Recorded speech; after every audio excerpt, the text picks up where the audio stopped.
Halo Sobat Investor, kembali lagi bersama gue. Di video kali ini gue mau membahas analisa dan prediksi harga wajar saham berdasarkan laporan kuartal ketiga. Ya, video ini bersifat edukasi, informasi, jadi bukan rekomendasi langsung beli atau jual. Mudah-mudahan video ini bermanfaat dan sebagai referensi dalam menentukan keputusan ya. Mudah-mudahan bisa menambahkan referensi. Kemudian ini gue juga menggunakan template ya yang sudah gue susun berdasarkan rasio-rasio keuangan, kemudian berdasarkan laporan-laporan ya, ekuitas, jumlah pemegang saham ya. Ini gue sudah formulasikan dalam bentuk template ini, dan kalau misalkan ada yang mau template perhitungan harga wajar yang simple tapi eh, bisa cuan, kemudian ya bisa profit, silahkan komen aja di bawah, like dan subscribe video ini, nanti gue bakal kasih template ini. Oke, langsung aja. Eh, ada saham Arna, saham ditutup di harga 865 ya di perdagangan terakhir. Ini gue update prediksinya dan analisa di tanggal 22. Revenue naik ya, sebesar 0,93%, net income naik 30%. Teman-teman tinggal lihat aja di sini di Stockbit, Keystat. Nah, di sini revenue ya, revenue Arna itu ada 645 miliar ya, naik ya dari sebelumnya 639. Net income-nya dari 127 miliar naik menjadi 153. Nah, itu ya. Nanti teman-teman bisa pakai template ini, kemudian tinggal kalkulasikan aja berapa kenaikannya. PI rasio ya, PI rasio Arna ini pakai 12 bulan berjalan di 10,91, dividen di 5,2% ya. Lumayan, kalau gue minimal 3% ya untuk menentukan saham itu bagus dan layak diinvestasi, minimal dividennya 3. EPS-nya dalam 12 bulan itu 79. Nah, ini yang menarik, ROA dan ROE-nya lumayan bagus ya, tinggi malah. Ini sebesar 24,54% untuk ROA, ROE-nya di 34,4%. Jadi berdasarkan aset maupun equity-nya, saham Arna ini mencatatkan laba yang tinggi. Kemudian net profit margin-nya sebesar 23,65%. Nah, gue melakukan metode cross komparatif di sini. Gue pakai sebagai batas bawahnya, kalau NPM-nya itu harus 17,18% minimal ya. Dan NPM Arna itu di 23. Kemudian batas bawahnya, batas atasnya di 41. Kalau misalkan penilaiannya di atas 41, berarti itu powerful, NPM-nya sangat bagus. Tapi ternyata Arna bisa dikatakan cukup bagus dan menarik ya, karena dia mencatatkan NPM-nya sudah melewati batas bawahnya. Itu penilaian gua. Kemudian PBV Arna itu di 3,78%. Nah, ini juga nanti kita akan bandingkan dengan histori PBV Arna dalam 3 tahun dengan histori Arna dengan sektor yang terkait. Kira-kira dibandingkan PBV-nya sudah mahal atau murah. Dan PBV sama dengan ROE-nya, gua melakukan penyesuaian. Jika ROE-nya itu 30, maka PBV-nya 3. Jika ROE-nya 40, berarti PBV-nya 4. Nah, gitu. Jadi 34 artinya PBV sama dengan ROE-nya itu 3,4. Jadi menurut ROE, PBV-nya sih sudah sesuai ya. Gitu. Menunjukkan ROE-nya yang tinggi, PBV-nya juga emang dihargai juga. Harga saham Arna juga tinggi, minimal 3,4 kalinya. Kemudian harga buku Arna di 229. Dan jika kita gunakan PER kali PBB sama dengan 22,5, ternyata Arna di sini dianggap overvalue secara fair kali PBB. Nah, tetapi kita kalikan ROE atau PBB sama dengan ROE ini, harga wajar dapat di 778 atau harga sekarang sudah termasuk kemahalan atau minus 10%. Dan menurut metode Graham juga Arna juga termasuk kemahalan karena harusnya 639 atau minus 26%. Dan jika gue gunakan pakai harga wajar PER, standar deviasinya 3 tahun EPS-nya, ternyata Arna itu masih murah. Itu harganya di 1641. Oh, punya margin di 90%. Kemudian gue cari rata-rata PBP Arna 3 tahun itu di angka 3,86. Artinya, harga sekarang itu ternyata memang sudah mendekati PBP 3 tahunan ya. Dan jika dihitung, harganya itu 883 atau punya margin safety di 2% aja.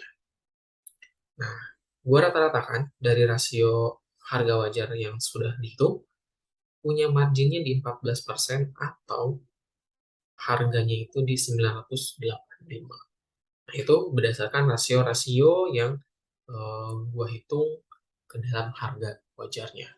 Kemudian yang menarik, gue tambahkan di sini template yang terbaru, ya, ada penyesuaian dividen. Ini gue dapat dari Hedi Sastrawan ya. Mas Hedi, terima kasih. Gue membaca panduan dan petunjuk dari Mas Hedi. Dan kalau Mas Hedi itu menentukan harga wajar dengan dividen itu langsung harga dividen rupiah tahun berjalan ya. Kemudian dikali 100 bagi 3. Nah, kalau gue pakai coba lebih konservatif lagi, dividen 3 tahun, kemudian dirata-ratakan baru dikali 100 bagi 3. Nah, kenapa 3? Karena minimal itu, kalau kata Mas Edi itu minimal 3% kalau perusahaan mau investasi dan bagus gitu.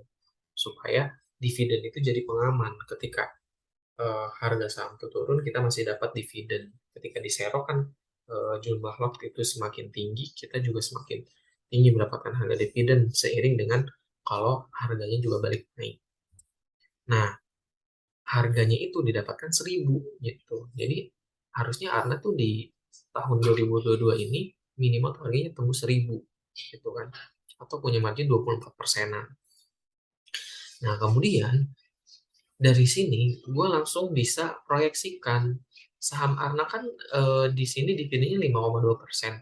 Gimana nih tahun tahun selanjutnya, tahun depan dividennya? Dengan pakai rumus, teman-teman silahkan di sini kumpulkan laba bersih triwulan terkini. Ya, artinya berarti ini triwulan terkini kan kuartal 3 sampai kuartal 3. Nah, di sini gue laba bersih kuartal 1, 2, 3 jumlahkan hasilnya 459 miliar. Kemudian kuartal 3 tahun sebelumnya, ini kan 2021, kuartal 1, 2, 3 jumlahkan itu 348 miliar. Dan kemudian kita butuh data dividen terakhirnya dan masukkan rumusnya. Di sini dividen terakhir ya dikali hasil penjumlahan laba bersih tahun triwulan terkini ya 459 dibagi 348. Itu dikalikan dengan dividen terakhir tahun ini. Nah, atau dividen tahun ini. Baru dibagi harga saham terkininya. Nah, maka didapatkan proyeksinya tahun depan itu Arna bisa membagikan dividen sebesar 6,8%.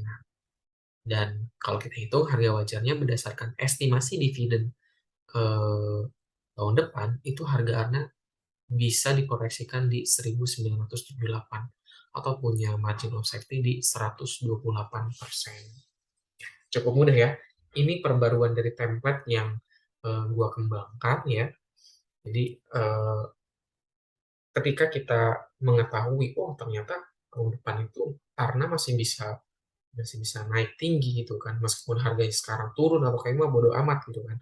Yang penting kita punya perhitungan value-nya itu tahu berdasarkan dividen, ya, kemudian laporan keuangan laba bersihnya gitu. Ternyata harusnya itu karena di 6% dividennya dan harga wajarnya bisa tembus di 1.900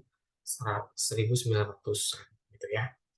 Nah, nanti ini gue bakal sambungan dengan standar deviasi pair-nya. Nah, selanjutnya menggunakan standar deviasi pair. Karena jika kita tembus min pair-nya, itu harganya di 1.137. Tetapi kalau plus 1 standar deviasi pair-nya, itu harganya di 1.272. Gitu. Nah, ternyata harga sekarang itu ada di standar deviasi minus satunya, yaitu di 868. Jadi, eh, masih bisa tembus ke harga 1.000-an nih, berdasarkan dividen, kemudian berdasarkan standar deviasi. Artinya, meskipun memang secara rasio ini karena dihitung murah, tetapi dengan dividen itu kan berdasarkan laba bersihnya. Kemudian PER juga eh, mengacu kepada apa namanya EPS-nya gitu ya. Itu harganya itu di 1.000. Oke, lanjut ya. Di sini kita sudah dapat berdasarkan rasio, dividen, kemudian PER. Nah, sekarang kita masuk ke ekuitas. Dari ekuitas, kita kumpulkan ya ekuitas karena ini gue pakainya dari tahun 2018 ya. Kemudian didapatkan sampai kuartal 3 itu dari satu satu triliun 1.097 miliar itu sekarang menjadi 1.709 miliar. Nah, rata-ratanya dari 2018 ke 2021 itu naiknya per tahunnya CAGR-nya ekuitas itu 12,9%. Kemudian kuartal 3, suatu 2002 ke kuartal 3 itu rata-ratanya 3%. Nah, ini yang gue jadikan proyeksi untuk menghitung kenaikan di kuartal 4 gitu. Untuk menghitung kenaikan di kuartal 4.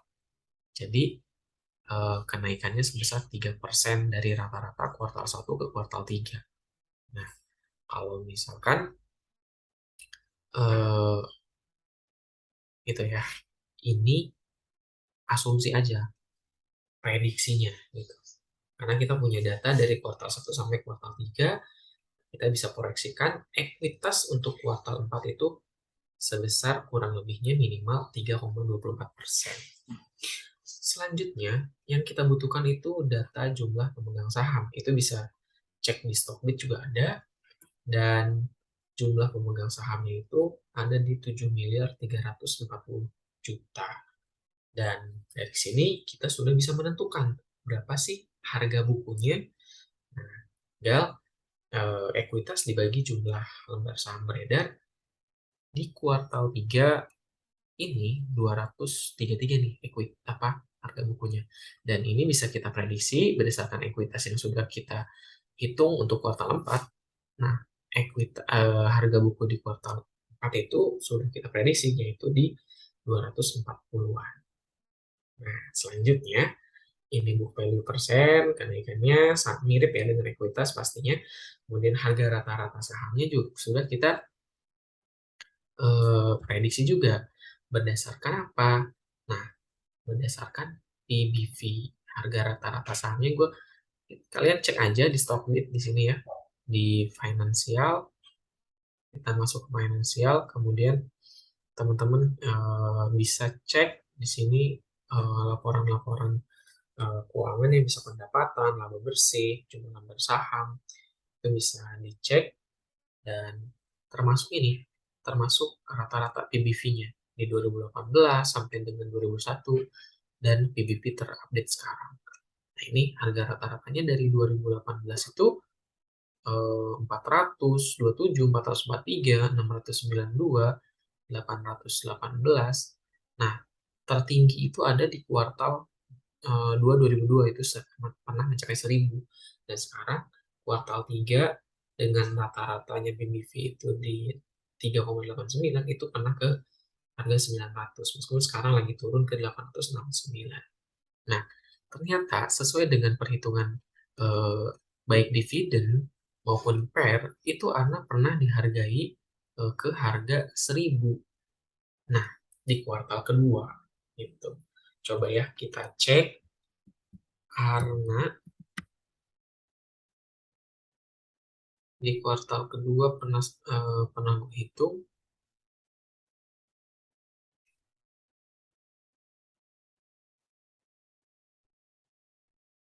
Nah, karena stock bid itu di 1250 ya. Kemudian Arna di 884. Ini bulan Juni nih, harganya 900. Ini kuartal 1. Kemudian gue juga pernah hitung di kuartal kedua karena pernah gue hitung BH di kuartal kedua. Nah, oh enggak, kelewat nih. Karena di kuartal kedua Arna kelewat. Iya, kelewat. Di kuartal 1 pernah gue hitung, harga itu harga wajar ini 884. Tapi stock bid itu di 1200-an. Ini sebagai pembandingan aja. Nah, ternyata di kuartal kedua itu karena sudah pernah mencapai ke harga 1000. Tapi nggak apa-apa ya. Kita proyeksikan untuk eh, tahun selanjutnya. Di sini harga rata-ratanya berarti kita bisa rata-ratakan ya. Itu dari 2018 sampai sekarang itu harganya di 745. Gitu. Harga ratanya. Jadi di pasar itu 745 dengan harga tertingginya 1000. Artinya, kalau misalnya sekarang koreksi, tapi laporan keuangannya bagus, kemudian harga mengarah ke harga 745, berarti itu menurut gue under value, diserok. Gitu. Serok aja, karena targetnya kembali ke 1000 lagi. Gitu. Nah, dari situ PBV-nya kita sudah dapatkan, book value-nya juga sudah kita dapatkan, kita harga prediksinya nih, harga wajarnya. Prediksi harga wajarnya, nah, ini ya, prediksi harga wajarnya di kuartal 3 itu harga wajarnya 900-an. Kemudian kuartal 4 di 919. Ini berdasarkan ekuitas ya, dengan ada laba, kemudian kenaikan ekuitas. Tapi kita misalkan di sini dari 2018 sampai sekarang, rata-rata PBV-nya itu 382 ya. PBV terendahnya itu 276 dan PBV maksimalnya 4,81 gitu. Dari mana? Ya, ini dari sini. Nah, baru kita prediksi harga wajar lagi. Untuk rata-ratanya di kuartal 3 itu 890. Untuk kuartal 4 itu 919. Dan ini sebagai harga rata-rata gitu. Artinya kita bisa supportnya itu tadi kan kita tentukan berdasarkan PVP terendahnya itu di 643 atau 663 dan resistennya target harga tertingginya ada 1120 sampai 1156 ya. Itu untuk karena menurut gua jika di kuartal 4 masih mencatatkan laporan yang bagus, yang baik dan semakin meningkat karena masih bisa kembali ke harga 1000. Dan sekarang coba kita lihat secara teknikalnya ya. Coba kita lihat secara teknikalnya eh, bagaimana pergerakan untuk selanjutnya. Karena di sini kan Arna 865 ya harganya. Bagaimana jika dilihat dari pergerakan harga secara teknikalnya. Nah, ini secara teknikalnya kita lihat. Di sini ternyata Arna sudah pernah mencapai harga tertinggi, yaitu di harga 1100 ya. atau lebih tepatnya pernah ke harga 1120. Nah, posisi ANA sekarang ada di support, ya, di support minornya. Jika memang misalkan tembus di support ini, ya, di bawah harga 820, maka berpotensi untuk lanjut turun ke support terkuatnya, yaitu ada di 700-an. Nah, seperti yang tadi gue bilang, ya, harga rata-ratanya itu di sini secara rata-rata dari 2018 sampai sekarang itu 700. Kemudian ada supportnya secara prediksi itu di 663. Nah, karena ketika nanti bisa dikasih ke harga segini, itu bisa dipertimbangkan untuk kita serok, ya. Bahkan di sini serok bertahap di support minor ini juga bisa kita pertimbangkan dengan proyeksi karena saham yang bertumbuh dengan prediksi tahun depan juga dividennya 6%, menurut gue masih bisa pertimbangkan. Minimal eh, kita dapat dividen dan saham dan ada potensi kenaikan dari saham ARNA. Nah, ini tuh ternyata udah level di bulan Mei udah pernah mencapai harga tertingginya.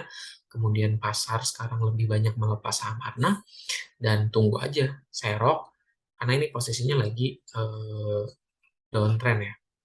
Lagi downtrend, ya. Kalau kita lihat di sini lagi downtrend. Selama channel ini, channel, nah, channel downtrendnya belum terpatahkan, ya, berarti kita buat resistennya, ya. Resisten ARNA di sini di 912, ya. Selama 912 itu belum tertembus, ya, karena masih berpotensi untuk turun itu. Dan sekarang berada di area support minornya.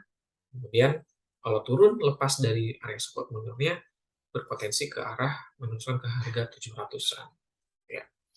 Bagaimana selanjutnya? Menurut gue kalau misalkan teman-teman mengerti bisnis ARNA, kemudian berpotensi masih mencatatkan laba yang tinggi, kemudian dividen juga konsisten dibagikan, ya, menurut gue sih kalau untuk investasi boleh diserok aja gitu. Semakin turun kita serok, cicil, dan itu kita targetnya sama-sama di harga wajarnya masih di harga 1000. Oke, itu aja. Mudah-mudahan bermanfaat teman-teman.